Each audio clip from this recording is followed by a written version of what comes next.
বড় জানাজা অনুষ্ঠিত হবে। এখানে মানে মানিক নিয়ে বিনিয়োগ থেকে আগে থেকে বিজয় সরণি থেকে শুরু করে সবখানে মানুষ আর মানুষ, সবখানে কাতার বিজয় সরণি থেকে শুরু করে আরো দূর দূরান্ত থেকে এখানে ঢাকার পুরাটাই মানে সবাই মানুষ যখন সংকুলন হচ্ছে না তখন কাতার বন্দী হয়ে গেছে রাস্তায়। আসলে এত পরিমাণ মানুষ আমার জীবদ্দশায় আমি দেখি নাই। ও মানুষের জনপ্রিয়তা কি পরিমাণ, জনপ্রিয়তা থাকলে কি পরিমাণ জনপ্রিয়তা থাকলে মানুষের জন্য এতগুলো মানুষ চলে আসে হেঁটে হেঁটে। আসলে ভালোবাসার প্রকাশ এই ভালোবাসা আসলে কোনো কিছুতে মূল্যায়ন করা যায় না। দল মত নির্বিশেষে ওনার প্রতি মানুষের যে শ্রদ্ধা ভালোবাসা এটা আসলে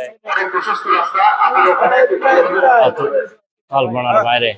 কারণ উনি পুরোটা জীবনই মানুষের জন্য নিঃস্বার্থ ভাবে দেশ এবং জাতির জন্য নিজেকে উৎসর্গ করে দিয়েছেন। চাইলে বিদেশে গিয়ে আরামাসে পরবর্তী জীবন পার করতে পারতেন, সুচিকিৎসা পেতেন, হয়তো তখন উনি এতদিন উনি সুচিকিৎসা পেলে আমাদের মাঝে বেঁচেই থাকতেন। কিন্তু উনি দেশ ছেড়ে কোথাও যায়নি, দেশ এবং দেশের মানুষ ছাড়া উনি বলছেন কোনো জায়গা যাওয়ার কোথাও জায়গা নাই। আসলে এগুলো এগুলো আসলে মানুষের ভালোবাসা।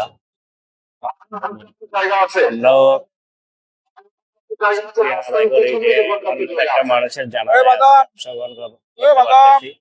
ইতিহাসে এত হলো বিশাল জমায়েত, গণ জমায়েতের জানাজা আগে কখনো অংশগ্রহণ করা কারো পক্ষে সম্ভব হয়নি বাংলাদেশের মাটিতে। তো ওনার জানাজায় অংশগ্রহণ করতে পারে নিজেকে ধন্য মনে করতেছি। সবাই মহান রব্বুল আলামিন ওনাকে জান্নাতুল ফেরদৌস নসিব করুক, আমিন।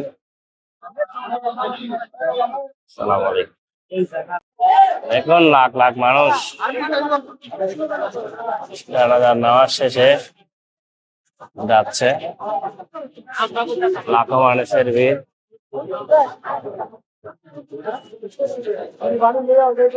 এগুলো আসলে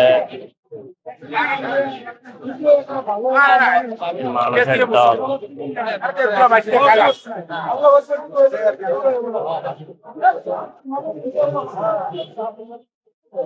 শেষ হওয়ার